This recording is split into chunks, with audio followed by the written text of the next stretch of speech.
opinion. Everyone was confused. The government weren't telling anyone what to do. But I'd say now there's quite a kind of, everyone's pulling together and effectively getting to the point where we're just refusing to pay, because we know that we shouldn't have to pay, and that if we do pay, it'll be a lot harder to get it back than if we actually just refuse, because we believe that the building should never have been signed off in the first place. And in terms of paying, do you know what sort of figures might be involved? We haven't had the final quote, but it's not as much as some people, which I'm fully aware of, but it's kind of mad to think, it's around sort of 12 to 15,000 pounds per flat, which when I read things about other people, I suddenly feel relieved that it's only that much, which is mad. That's a lot of money. Yes. But the situation is that, it seems to be normalised now to see people getting bills of £50,000 per flat. So when you get 12,000, you think you've got lucky, and that's the situation the government's put us in. How do you feel about your safety? Me personally, I'm on the ground floor, so if I'm being honest, it doesn't personally make me feel unsafe because I know I can get out very easily. However, I think the people higher up in the building don't feel that way at all, understandably.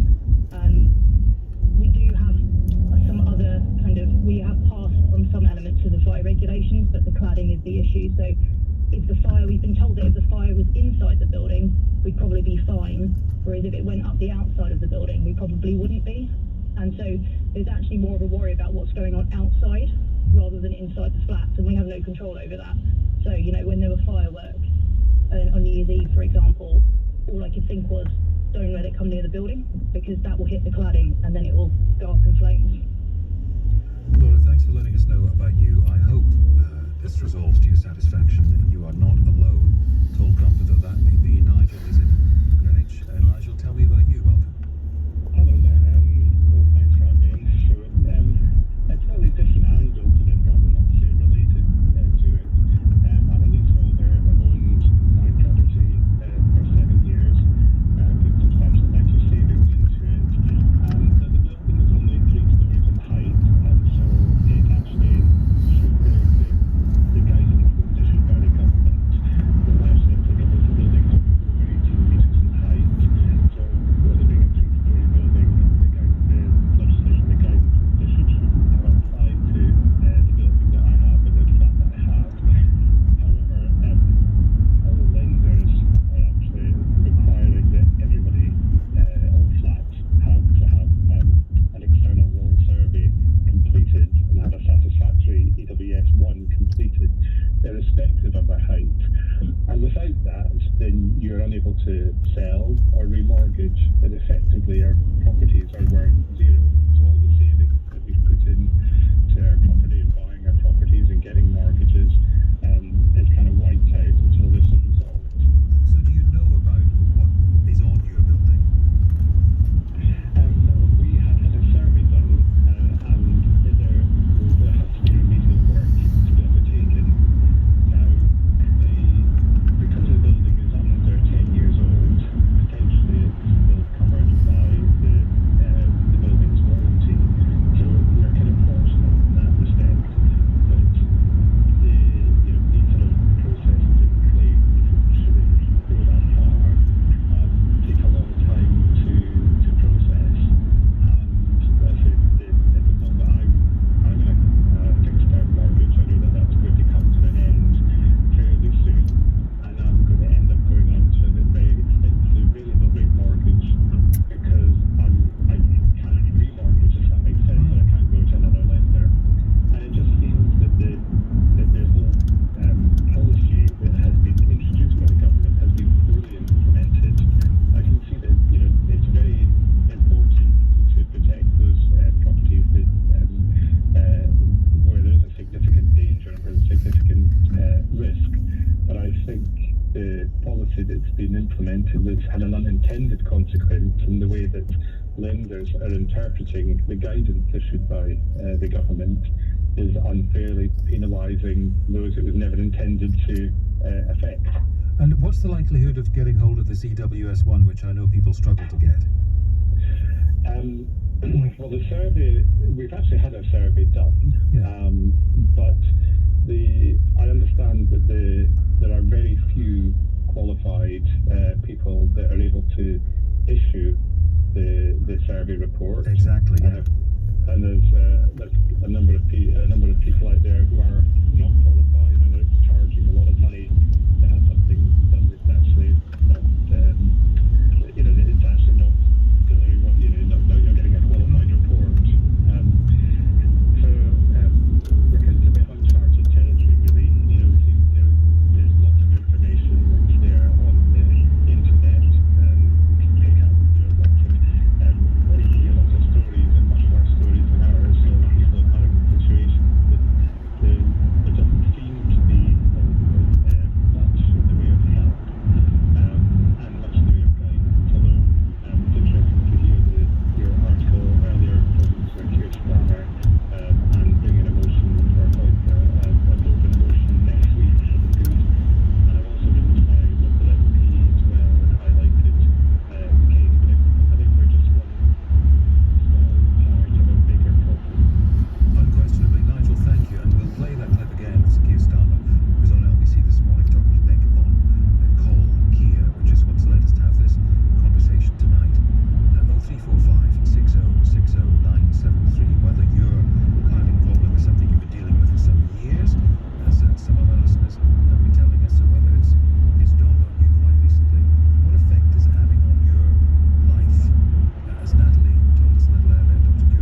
what's happened to you? Hi, yeah, I'm currently experiencing the impact of the current scandal. There's a lot of bills involved in it. I've just recently had a Emily, you still there? sorry, hi, I think my line got cut off. Sure, go ahead. I've experienced issues with not having ESW1 form, and currently what that means for me is that my building insurance premium has been hiked up drastically. So it's gone from £35,000 a year to £280,000 a year, and that's a £3,000 bill that leaseholders kind of weren't expecting, that's fallen on our doorstep. And that's the first in a number of interim measures which we're going to have to stump up the payments for, alongside currently any remediation work. So it's a really tough situation that all leaseholders are facing right now. How are you and your neighbours dealing with the increasing financial demands? It's with real difficulty. I know all leaseholders aren't able to come up with the money straight away. It's just really, really difficult to find a way to get around it. We can't not pay it and not insure our building. That's kind of not an option. We're just trying to do as much as we can right now to get the government to support us to end our cladding scandal and protect leaseholders. When did you realise you had a problem? So I realised last year I was actually looking to potentially sell my flat, and then I discovered that we didn't have a valid ESW1 form, and slowly but surely found out all of the details around the form and what that kind of meant for me. Is it not a sort of heart-dropping moment when that dawns on you? Yeah, it's absolutely devastating. It's not only that not being able to sell my flat is difficult because it means that I don't know whether in 1 year's time, 2 years' time, 5 years' time, how long I'm going to be living here for, and I can't plan for my future. But on the other hand, it's also the financial impact and the mental impact of being stuck and knowing that all of these bills are going to be coming my way at the moment, and we need the support of government and MPs to protect leaseholders. I can't say it enough. I wonder too, Emily, about the effect of COVID, or specifically the lockdown. You've got all this to deal with, but I imagine if you're like most other people, you've got a lot of extra time at home, staring out the window, unable to go out, fretting about all of this. Yeah, you're completely right. That was really the reason that I was looking to move last year, to move somewhere with more space for a better quality of life. I'm in a high-rise building in London, and I wanted to move out of that. And when you're stuck at home all of the time, in a building like mine, where there's cladding and building safety issues, there's also that added risk that you're always thinking about fire. And the safety of yourself and your neighbours and everyone around you constantly in question. So there's always anxiety around it. And, combining that with a global pandemic going on, people are really struggling. I've got a text from Paul who says, and you might want to respond to this, Emily, can you explain to me as a British taxpayer, why is the cladding issue a government problem, not a local council and building control problem? Do these flat owners pay service fees to whoever runs the building? Yeah, so we do, all leaseholders will pay service charges to the people who own the buildings. Why the leaseholders shouldn't be held responsible is because we have no input on what was used when these buildings were built. My building was built when I was 12 years old. I had no say in what kind of materials we used here. I bought my flat on good faith that it met building regulations and was a safe building to live in. The government has since changed the regulations and are retrospectively applying these new regulations to buildings, but there's no kind of strategy or fund in place to actually get those changes to happen, and the people who built the building aren't taking ownership or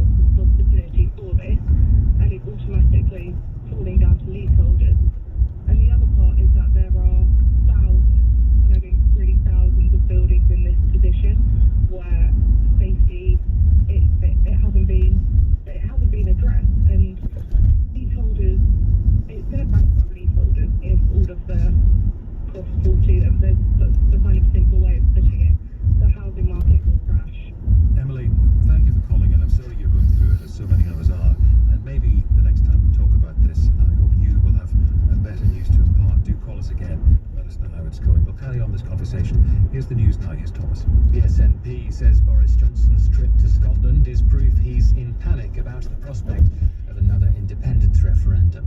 The UK's travel ban list has been extended to include the United Arab Emirates, Burundi and Rwanda. The card retailer Paperchase has been bought out of administration in a deal saving around 1,000 jobs. Clear for many, but cloudy with some rain in Scotland and